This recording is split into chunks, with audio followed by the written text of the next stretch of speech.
I'm East Nazario. I'm the president of the Baker High School Alumni Association. And with us is Mr. Vince Collier, class of 1967. Eight, excuse me. 19, I made him older. Anyway, Vince, we appreciate you so much for joining us and for driving all the way from Atlanta, Georgia to here. It's amazing where people come from to us. And to me, I'm just so amazed at the contribution that Baker High School has put out to the country, you know. So, Vince, tell us about you. When you were in high school, did you play any sports? Well, I was small, but I was slow. So I played football, wide receiver. Did not letter because I was playing behind an all-state football player, basketball player, baseball player, and Mike Stokes. And so I didn't letter. I got to sit on the bench, and but I got to practice a whole heck of a lot. And but when I went off to college, North Georgia, they had tackle intramural, and I played all 4 years I was up there, and surprisingly, we had 2 or 3 other Baker High School football players up there, T.J. Turgeon, Pete Cutler, and myself, and we all made the All-Star team. So, you know, I learned football pretty well here at Baker anyway. So that was the sport that I played. Good, good. Now, when you graduated in 1968, so what made you decide did you join the Army right then, or did you go to school first? Oh no, I'm an Army brat, as so many of the Baker High students are. Like 85% were from Army families. My dad was a E8 first sergeant, and so when I was going to join the Marines, my father almost had a heart attack when I told him that. And he said, "Whatever you do, son, if you never listen to me again, listen to me now." He said, "Go to school and I'll pay for the first 2 years, and then the last 2 years you get loans and work and pay for it yourself." And I thought, well, that's a pretty good deal. So I did that. I worked in the chow hall up in Dahlonega, putting food on plates in the dish room, washing dishes, and that's how I paid for my college. And I went into the Signal Corps, the Army Signal Corps. I was a signal officer, and I went to a communications course at Fort Sill, and then I came to Fort Benning for jump school, and then from Fort Benning I went to Germany, where I served 4 years in an artillery battalion. And so I went in, I was 22 years old then, spent 4 years, and it was a long tube 175 unit, and I had my first child. My wife had him, and but I helped, and we were there for 4 years, and I commanded headquarters and headquarters battery, which in the artillery, a battery is a company in the other branch of service.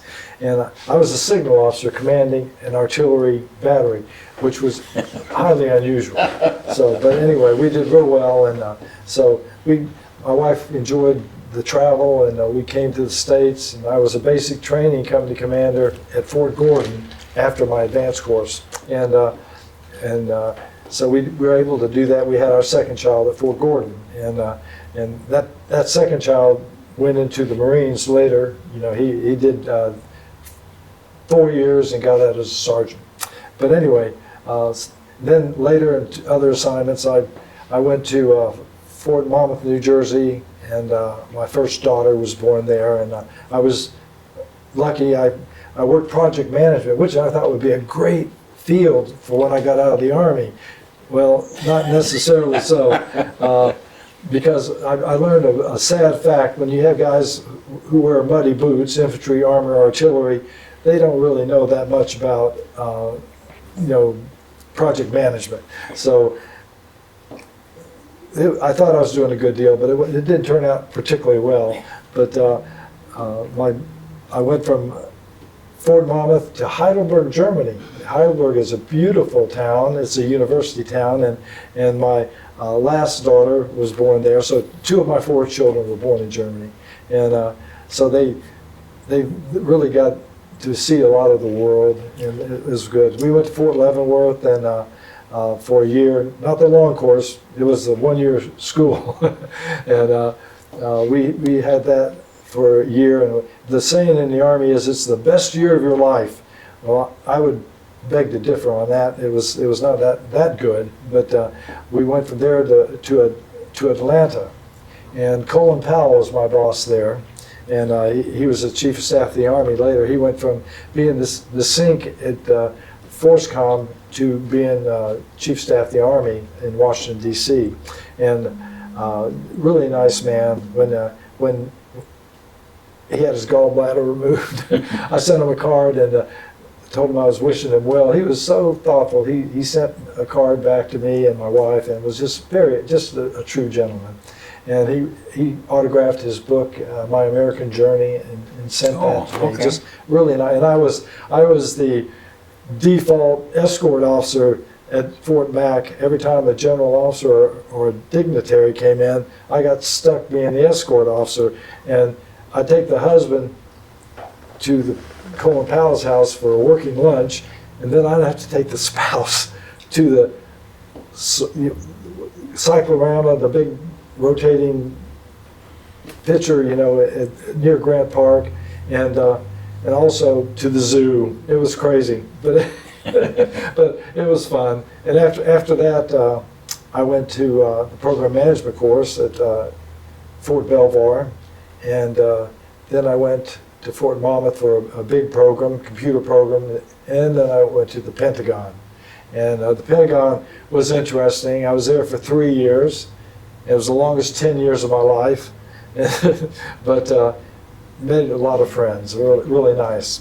And I brought this, was what I got when I left the Pentagon, because the nickname of where I was, this eagle was what they gave folks when they left SARTA, Secretary of the Army Research and Development Agency, and I was the Chief of Operations for SARTA, SI, Systems Integration.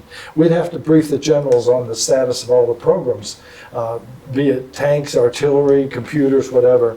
And a lot of the folks would be there for a year and a half, and go on to bigger and better things. A lot of them made general. And I was there for 3 years, and I did get promoted to colonel. I came as a lieutenant colonel and left as a lieutenant colonel. And we called it the penalty box, just like hockey. When you get put in the penalty box when you're being punished. Well, it was like being punished. So, I did that, and then I retired at Fort Benning. I was Chief of Operations for the smallest branch in Infantry Hall. I had two young majors working for me, and because I was only here for 11 months before I retired. Oh, okay. So I had a total of 30 years. The eagle is one of my favorite birds. Oh, great. Yeah. Well, it had You missed it. Oh, okay. Look at it. Oh, okay. No, I didn't. I saw your lapel. did you? Yeah. But, it's one thing when you go somewhere and you run into a veteran, and I ran into a D-Day veteran, June 6, 1944 veteran at Kroger. And he looked great. He was in great shape. And I spoke to him for a few minutes, but just to meet somebody that survived landing on D-Day was amazing. It is. I have, a few years ago, Paul Voorhees and we were having a radio show, and I interviewed some of those veterans from Bastogne. Yes. I found out how they got their name, the Bastards of Bastogne. It's a great story. Yeah. And anyway, the person, I've forgotten his name. He's passed on now. But my wife and I, we happened to be at Hilton Head. And with a couple friends, and we walked into a mom and pop restaurant. Oh yeah. And we seen this guy walk in. I said, boy, that guy got some age on him. Well, he did. And he kept waving at me, and I thought he was waving at someone behind me. And then he said, no, me, with my hat. Oh, you were wearing a hat. Okay. Yeah. So I sat with him, and he jumped into the Ardennes when they Bastogne. They walked over, they got to Bastogne. The regular troops were retrieving back that were there, that the 101st was replacing. And the guys that were retrieving, I forgot the unit that they were in, they were undermanned. Anyways, they told the 101st, you guys better turn back. There's too many of them. I said, and then of course, then the two airborne troopers said, "Did you hear that?" And the other one said, "Well, I feel sorry for them bastards." That's what they moved the bastard or baston. Okay. But anyway, my friend, when the battle started, there was an injured soldier in the foxhole. He jumped in there and he got hit too, and that was the end of the war for him. Oh, yeah. Yeah, he came back home, went to college, became a lawyer, Oh, and that's okay. well, he became a patent lawyer. oh, all right. And his stories, Yeah. I just been honored Yeah. to meet those kind of guys. Oh, for sure. My brother-in-law was a professor at Mississippi State, and he went to college after he got back from World War II. He was a 120-pound infantryman, 11 Bravo, on D-Day. 120-pound infantryman carrying an M1 Garand. And he went on after World War II. He went to college on the GI Bill and got his bachelor's degree, master's, and his PhD from Tulane University. And that's something. Yeah, and he taught English at Mississippi State for 30 years. You know, in your class, Skeeter Johnson, class of 66, 67. Who? Donald Ray Johnson. Donald Ray Johnson. Don Johnson's class of 66. Is he the one that who got the Medal of Honor? Honor, Yes. right. Yeah, he was in my sister's class. Okay. Did you hear his story? I am very familiar with it. You know, that's a hero. Oh yeah. Oh yeah. I mean, that's just a hero. Yeah, for sure. You know, but anyway, Yeah. so you were in the service 30 years. 30 years, yeah, and I volunteered to go to Desert Storm, and I should have known better. You know, that's one thing they teach you in the Army, and I was an Army brat too. You don't volunteer for anything, but I figured I want to be able to tell my children I went somewhere in my 30 years. Besides, the closest to combat I ever got was a Pentagon. You know. Well, yeah, I know that. I know that, but you know, and you know, we were talking with the Navy guys earlier. Yeah. It's too bad that the young people nowadays they did away with the draft. Yeah. I think when I went to Fort Campbell, first of all, I volunteered for the draft in 1962. Well, just so happened right after I volunteered here in Columbus, down on Broadway, there used to be an old bus station on the middle, and that was the recruiting center. And me and my buddy, we were looking at, we volunteered for the draft, we were looking at a poster, airborne, and we knew we wanted to go airborne, because probably like you, in holidays, we go to the tires, jump buddy seat, Yeah. you know, 30-foot tires. Yeah. So this sergeant first class, he came and says, "You boys interested in joining the service?" I said, "Well," we volunteer for the draft. We're gonna go airborne. He said, "No, you can't. You gotta be a regular Army, RA in those days." Yeah. Yeah. So we joined another day, and then I told I told my mom. She started crying because my dad was a World War II Korean veteran, and then my dad comes home. "Why is she crying? You joined the Army?" Says, "You what?" You know, and then I said, "I'm going to airborne." And then where? So I said, "I don't know." So he opened an envelope that says, "Do not open." A qualified person. And I said, "Dad, I don't think you're supposed to. I can open anything in the Army." You know, and so we went downtown, and I'll tell you the rest of that story later. Okay. Anyway, you know, it's amazing. You start talking to veterans, and he'll say something that you'll remember something. Oh, yeah. And Yeah. the first time we did this, we had about 4 or 5 here, and then we had a chit chat session. And good God Almighty, you know, I'm sure that the veterans listening at home. Oh, I remember something like that. Sure. You know? Sure. Yeah. You know, but anyway, you know, I've heard. I got a general friend of mine. I don't claim him, but he's a pretty good guy. He ain't a bad guy. He still thinks he's a general. Oh. And he's 80-some years old. That's okay. And he told me he was a 2-star. He was commanding general. I can't even think of his name right now. But anyway, I'll almost say his name. But anyway, I said, well, you know, he was at the Pentagon, and he was a 1 or 2 star. Uh-huh. And then he said, in the Pentagon, if you got a star, if you're gonna climb up the ladder, it's political. It's over there, Yeah. it's political. Well, And you know, so I dropped it at that, you know. well, And you probably know this general, but I can't think of his name right off the bat. well, there are over 400 general officers in the United States Army, okay, active duty. And then you got the reserves and you got the National Guard. Okay? Oh, So, when I was a general's aide, I was on a name basis with about 100, 125 because they were calling my boss. Need to talk to him because it was the general was the commanding general of CCOM, Communications Electronics Command at Fort Monmouth. Now that post is gone. The government has sold Fort Monmouth, New Jersey to Netflix. Netflix is building 12 large sound studios, just like Tyler Perry bought Fort McPherson. And Tyler Perry's got quite a complex. But at Fort Monmouth, they're building $1.2, $1.5 million homes on the golf course, and they're building 12 sound studios. So it's going to be interesting. I wonder how many other Army bases are going to be converted into high-end homes. Fort McPherson. Well, that's Tyler Perry's. Oh. Yeah, that's Tyler Perry's studio. I mean, in Alabama, Fort McClellan. I mean, Fort that's what McClellan? I'm Okay. yes. That used to be the MP Right. base, but then they closed it down, and that's where, when the women came in the Army, they were called WACs, WACs, and that's where they took basic training. right. So, Let me tell you a quick story about Fort McClellan. I was at Fort Campbell, and we never knew where we were going to that day, you know?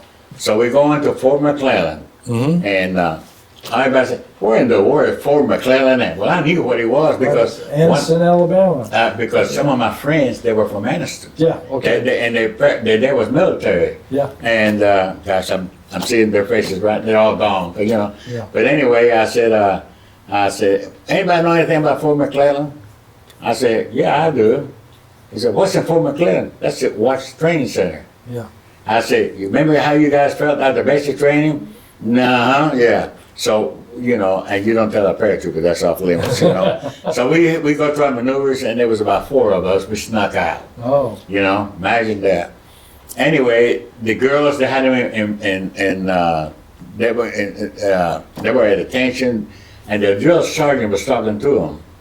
And us guys, we looked at each other. I said, they talk worse to them as our guys did to us, you know. But anyway, I just got that memory of Fort McClellan. well, that changed, I guess, in 1970, they used to have a policy that if a female soldier got pregnant, and it meant officers also, and they could be married, okay, they were discharged from the Army. They would not allow a pregnant woman, soldier, to finish their enlistment or continue as an officer. Because, things have changed. My son, Yeah, thank goodness. my youngest son, he went to basic training at Fort McClellan. Basic, okay. Yeah. Well, that's interesting. That's interesting. That's in let's see, Mike just turned 60. Had to be in the 70s. Yeah, it had to be. Well, they're a big refurbishment base now. They refurbish firearms and ordnance, redid trucks and things like the big end items. They rebuilt them at Fort McClellan. Wasn't the nuclear NBC school out there too for NBC? Wasn't that Fort McClellan? NBC was elsewhere. It was out towards Virginia, I Okay. think. I was thinking they had something out Yeah. of Fort McClellan at one time. And then Fort Leonard Wood is for the Corps of Engineers, and they have have a lot of schools out there. One of my dear closest friends, we go back to the 5th grade. Okay. His dad, my brother's friend was Robert Majors. His dad, I don't remember his first name, but we call him Sergeant Majors. Sergeant Major. Okay. I mean, if he was sitting right here, I would call him Sergeant Major, and then the other one was Sergeant Ivy. Okay. Anyway, Sergeant Majors, he was a drill instructor, and then he was instructing Sergeant Ivy. You know, they weren't sergeants. I mean, you know, he wasn't. So anyway, the story is that the girl that he was dating had a sister, and she fixed him up with sergeant majors, and they were, you know, so they married, and they were good friends of ours here in Columbus. Okay. And the way they tell me their story, and it's just something out of a movie, you know, and good soldiers. I mean, they were good soldiers, you know. Anyway, so you retired as a lieutenant colonel? Yeah, I was a lieutenant colonel. Yeah. I had 12 years in grade as an 05. When I retired out of the infantry hall, there was a major reading my orders and everything at my retirement ceremony. And I had to laugh because I had more time as a lieutenant colonel than he had in the army. So. Yeah, you sound just like this friend of mine. I told you a while ago, Bill he retired as a full bird, and he had more time as a colonel, lieutenant colonel, than most people had in the service. Really? I remember Bill telling me a long time ago, I wish he was here, he's an interesting person. Anyway, he says, Ish, I should have called you to call Newt Gingrich. Yes, Newt graduated with us. Yeah, I know. And he was in my class, and I said, well, you know, it's political, it's all political. Oh yeah, he's always too busy to come to the reunions. Oh, listen, even when he ran for president, I was his voice guy right here. Oh, okay. And yeah, you know, he has never answered one of my calls. But before he became House Speaker, well, not when he became House Speaker, before he got famous. Yeah. Before I moved back, I was gone for 45 years. Yeah. We all used to call each other, you know. Oh yeah. And he and I and some of the others. Yeah. And I'll tell you a quick story. We got time. I had a company in Indiana, electrical contracting, and I was doing pretty good. One time I had 45 electricians. We were doing Kmart's and Walmart's. So then, being that big, every Friday we had to write a big check to the IRS. Oh yeah. And I was telling my secretary, Donna, I said, you know what? I'd like to get over there and have a talk with all them people. Yeah. You know, I said, this is robbery, highway robbery. How can a small business make, you know? Anyway, just so happened his office called my office. And they asked for me, and I was overseeing the job with some of the guys. So in those days we had beepers. Yeah. And I seen what you were beeping me, so I went to my big old bag phone, and I said, yeah, what do you need? He said, I just thought I'd let you know the House Speaker, the office call over here. Okay, I'll be there in about half hour. You know, so I come in, I said, and I knew who it was. Yeah. And I said, you know what? I said, I'm gonna talk to them, and I'm gonna tell them exactly what I think. And Donna said, oh, you can't talk to them people that way. You can't talk to them that way. I said, watch me, get him on the phone. Yeah. And so he got him on the phone, and I took it off speaker, and I said, are you the House Speaker of the United States? You know, and she goes, oh, she walked out of the office. I said, hey, dude, it worked. I said, I'm going to put you on speaker. She's coming back now. I'm going to put you on speaker, and I introduced you to her.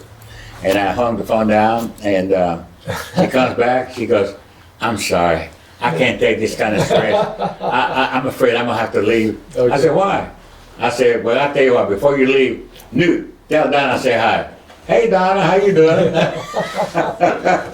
and before you knew it, the whole time, you know, I was knew now we're friends. Yeah. Vince, I appreciate this. We could talk all day long right here, you know. Dave and you and I and the others. Oh my Lord, I tell you. But you know what? It's a great story. You know, we really, really appreciate you taking the time to come down to us. Thank you. Thank you for asking, and I was glad to come down. You know, the more people that we speak to, David and I, the more love I got for Baker High School. Look what they produced. Oh yeah. Look what they have produced. Yes. Yeah. One quick thing. When you wonder about the people from Baker that went into the military, I was at Fort Leonard Wood for a big conference for the Corps of Engineers. I was the military deputy to the director of the Corps of Engineers Topographic Engineering Center. It's a big classified map organization. And Creighton Abrams' son was the guest speaker. He was a 4-star general, commander-in-chief of TRADOC, which is responsible for all the schools and training. He stands up, and I'm out in the cheap seats watching, and I'm a lieutenant colonel. He's out there, he's a 4-star general, and he looks out over the audience and he goes, wow, this is a long way from Baker High. You know? And I started laughing, and I couldn't help but think how many Baker High alumni were in the Army, you know, either from West Point, the Citadel, North Georgia, Texas A&M, Virginia, VMI, you know, Norwich, and you know, because I know several general officers that were from Baker that went to the different military schools. Because the infantry school being here, a lot of those general officers went through IOBC, IOAC, Yeah. all the different jump school, ranger school, all those different courses. Well, Dave Grange, who was in charge of the 75th Ranger Regiment, he's a fraternity brother of mine from North Georgia. He jumped, and I skydived my freshman year in college. Dave Grange, bless his heart, jumped the first parachute I ever packed. And I don't think I would have jumped that parachute. But, Oh, he had nerve. yes, he did. Dave was 2 years ahead of me. He's done well. That reminds me of when you mentioned somewhere else. In 1963, I was playing football for Fort Campbell, and we are playing Lackland Air Force Base down at Lackland. Oh yeah. Well, I didn't start, but I would go in and out quite a bit, you know, so my mind's on the game. But I would hear in the background, ish, ish, and I look around, you know, and I thought, I'm just hearing things. I said, I gotta keep my mind on that guys, you know, see what they're doing. Then, so we go into halftime, and we come out, and then the whole section, ish, and I look back, and they had Carlos Vega. He was in the class of '62. Oh. He was he retired. He was it's the E9 from the airport. And there was the whole team that was throwing him up in the air. Oh man, I tried to find him afterwards. That was impossible. Yeah. You know, but that's one of the better games because I was playing against an All-American. Oh. You know. Yeah. And we look at each other. You know, I mean, you know, it's funny. We look at each other and. We're gonna see who's toughest. Hey, it's like they taught us, you know, you do your best, keep it clean. If you can knock him on his butt, when the whistle blows, help him up, you know. And that's the way I was taught to play football, you know. You know, was Mr. Bowles there? Oscar P. Yeah. Oh yes. I'm gonna ask you a question that I ask a lot of people that don't know it. What did a SPEED stands for? You told me. Oh, did I? Okay, well, then you know. It was something like Prentice or That's something. exactly right. You know, And Oscar P. Bowles used to throw me the long bomb out on the football field because he had a good arm, and he wore me out throwing the football to me. he was a great man. Oh yeah. He never paddled me, thank God. You did? No, he didn't. But you know, I wanted to stay away from that. The paddle's over there. Yeah, I was a straight shooter. You know, I'd stayed out of trouble. But Let me tell you what. He had a thing when you go to his office to get paddle. yeah. He would say, this is going to hurt me worse than it's going to hurt you. I tell you what, I'm going to hit you left-handed. He was left-handed. Oh. But I tell you what, and Roy and I, we spoke at his funeral. And I've spoken at funerals before. That's the hardest thing I Really, could yeah. talk about that man. Yeah. I had so much respect for him. Oscar P. You know, and he, right in that corner is where I interviewed him. You know, when I did his interview, I need to send that out again. You know, for everybody else. Yeah, we'll do that. That'd be good to hear. So. And you know, I think another reason that at Baker High, of course, I'm more for Baker High than anybody else, because a lot of our teachers were veterans. Oh yes. Oh yes. Yeah, we have veterans, and Oh, and yeah. you know, and even though I was raised in the Army, just like you were. I didn't really, I served, I served in the Army, but it's not until I got older that I realized what a veteran is. Oh yeah. For sure. You know, it's a very special Oh, person. yeah. Ooh, there were a lot of retired officers, teaching. I think I had the meanest son of a gun on the planet teaching me geometry, Colonel Mitchell. He was a West Pointer. He would chew you out in a New York minute, and even his contemporaries, the retired Army officers, if they were late for a tea time, he'd chew them out. I mean, it was, I was talking about a West Pointer. In the service, I could tell the difference between the West Pointers and the regular college. oh yeah. The West Pointers had a click. They had that click. And I understand that. I understand that. Well, you talk to the older officers and you ask them, would you like to have a West Pointer or a North Georgia grad? And they say, I'll take a North Georgia graduate. And North Georgia got a very good reputation. Anyway, in 1963, my company E327, Infantry Battalion, we were battle groups in those days. Yeah, We were known as the riot controller. okay. In 1957, when the black folks were integrating Central High, Yeah, there were the company that went over there. They had M1s, and they made a reputation over there. The butt with the butt end of M1. okay. 1963, I didn't know that our company was a riot control company. So in 1963, we go into Oxford, Mississippi. Ooh, okay. And University of Mississippi's located. exactly. Yeah. And one of our coaches, he might have been there when you were there, Carton Garner. Coach Garner? Yeah. Yeah. He's still alive, No. and he's got Alzheimer's. Okay. He's in an assisted living home. Okay. I keep in touch with him and Foster Watkins. Okay. Yeah, Foster's doing pretty good. Carlton is 90, 91 years old, 90, and Foster's 89. I'll be darned. You know, Carlton right in 54, Foster in 55. Okay.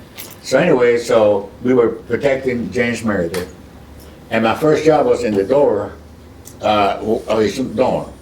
We had two buildings, Baxter Hall, and I forgot this one, and we had two guards on each side, and a water tower, and that's where our platoon leader was at. On the water With tower? and the water tower, observing. Oh, okay. Yeah. I thought you might say it had a sniper rifle. No, no. But anyway, so the first day, I was with the U.S. Marshal. Yeah. He had to be about 6'4", 6'5", real big boys. And he said, "Boy, where you from?" I said, "Well, I was born in Puerto Rico, but I was raised in Georgia." And he opened his eye, "Where in Georgia?" "Columbus, Georgia. My dad was military, and I went to that part of my elementary school and high school there." "Oh, so you're a good old Southern boy then, ain't you?" You know, and I knew what he meant, you know. So then that Friday, I'm outside Baxter Hall, and I'm walking guards with my friends. And like I said, we have two guards on each side. And we hear this crowd with a party coming up. And then their leader started yelling, "Can Jamie come out and play? Can Jamie come out and play? We play in Tarzan. We want someone to play the part of Cheetah." And, we was kind of laughing about it, walking back and forth. We was kid each other. "Are you going to let Jamie out?" "No, you going to let me out?" "You get to the end, who's going to let Jamie out?" We were, and they could tell it was about 35 to 45 people. And they could tell we was laughing at it. So then I walked back to the other end, and that was a dead end. Rather, it was a circle dead end at that time. So then I walk back to my end. Now when I turned back around, I had about 5 or 6 Coca-Cola bottles right in front of me. Blam, blam, blam. Somebody throwing them? Oh yeah. Okay. They did. And so then it's all business. Oh, yeah. So I stopped, fixed bayonets, and then in the 327, we all say above the rest. We were the above, and we go above the rest to the corner, and the other guys heard it. It was nighttime. Come back to this corner again. Bam, bam, bam. Same thing. It wasn't but about 20 feet away from me. Stop. We loaded up. We had, our clip, and 8-round clip, yeah. yeah, we had M14s. Oh, M14s, that's 20 round. 20 round Yeah. magazine. We had 19 blanks and 1 live. Ooh. And so anyway, so the leader, well, they're not gonna let him out, so we better walk back. And our platoon leader, we liked him. He was young guy too. And he come downstairs, he says, "Man, I'm real proud of y'all guys. I'm really proud." I said, one of our guys said, "Freddie." He said, "Well, sir, we're the Screaming Eagles. What do you expect?" Good for you. And then he asked me, He asked me, Nazario, what was you gonna do? I said, sir, I was gonna shoot 5 rounds in the air, then I was gonna unload my M14. He said, I was just shot once, and I would unload the rest of real quick, you know. Yeah. But you know, it was a tight group. Oh, yeah. And then I found out something, after I moved back here, I boiled on Wednesdays, and one of the guys belonged to the 101st, and he's 83 years old, retired sergeant major. We were at Fort Campbell at the same time. Oh, okay. And so when I joined this group right here, he asked me, we talked about where we were at. We were next door neighbors, 227 501st. He says, was you down in Oxford, Mississippi? I said, yeah, I was too. I didn't know the 501st wasn't there. We were outside conducting traffic. You know, it's how you find out things. Well, you probably didn't realize it at the time, but you were at a history-making point in America, you know, when they were desegregating the schools, you know. Yeah, and I could tell you more stories about some of my guys in there, you know, it was special. Yeah. And what I would love, I wish I would have been smart enough to get everybody's address. And so we can get. You know, it's hard to think of everything. I know that. I know. So, You know, Gosh, Vince, I want to thank you so much for coming over. You know, it's my pleasure. Thank you. I hope we can do this again sometime when you're down here.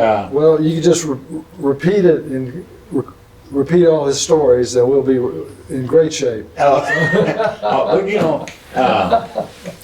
know, a lot of us in the service, we didn't let no grass grow under our feet. No. You know, it's funny. You know, and I know a bunch of guys are gonna be laughing at this. You know, in those days, you're young, you're out looking for the girls, you're partying you're partying 2 or 3 o'clock in the morning, Yep. knowing that you got to get up around 4:30 and go on a 5-mile run. Yep. But we could do that. Yep. You know, we could do that. Well, some of us. Vince probably wasn't like that, but we were the bad guys. He was probably the. I was married. Yeah. One week out of college, I got married, so I couldn't tomcat around. My wife would have shot me. Oh, you know, another quick story. When we played football for downtown at Memorial Field, there was a section for the black when the whites played, and there was reserved for the whites when the black played. You should have seen this. Spencer was the only black school then. Was it Carver? Carver started my year. Oh, okay. C1. Okay. Yeah. Anyway, when I went to the football, we all used to work together at the commissary. Yeah. And I don't know what that fed them boys, but boy, them boys were big. Yeah. And we talked football. You know, we all worked real good. I mean, my gosh, one day I made $75 in tips. When I went home, Mom and Dad and my sister were eating supper, and my dad, post sergeant, well, son, how you make out today? I said, Dad, I made $75. You what? I need to quit my job and come work with y'all. You know, I remember that. But you know, those guys, we get together. Oh man, I love that hit you put on that guy. You know, so it was funny. We go to the ball game the first time, and I felt kind of funny. But boy, we yelling for them, and people, what's them white boys yelling for Collier for? What did? And I found out later on it was the same way when they were there for us. You know. Yeah. What was them black? Why they yelling for Baker? You know, cheering for the guys they knew. Right? Oh, I tell you, those guys. I wish we could get together. Oh yeah. I mean, and that's one thing about in the military. You've never seen color. I mean, I never saw. I mean, I didn't. Because you had sometimes people of your own color were worse off than other people. So, but you were soldiers. You know, you were all soldiers doing the same job and supported each other. Absolutely. Okay. Well, thank you. Thanks again, folks. I hope you enjoyed this conversation. Yeah. And we're going to do it again soon. Okay. So get ready. We'll see y'all later. Dave, thanks for.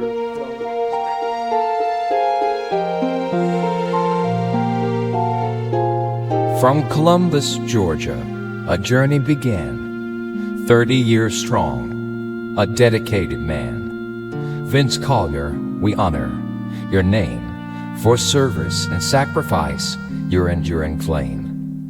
Miles you have traveled across the land, from Georgia's warm heart to the nation's command, the Pentagon's halls where decisions were made, your steady hand guided, unafraid. Fort Sill's artillery a thunderous sound, your expertise echoed all round. Leavenworth history whispered and old, your wisdom imparted, a story untold. Heidelberg's beauty across the sea, your duty you served, for you and for me. From distant shores to home once again, your commitment unwavering, through sunshine and rain. 30 years faithful, a debt we can't repay. For the freedoms we cherish, you paved the way. Your unselfish service, a memory bright, a beacon of honor, shining so light. Vince Collier, we salute you with hearts full of pride, for the strength you embodied, the battles you ride. Your legacy lives on in the stories we share, a soldier, a leader, beyond compare. So thank you, Vince Collier, for all you have done. Your lean and carver fent triples, your 30 years service, second to none. May peace and contentment now be your reward for the selfless devotion that we have adored.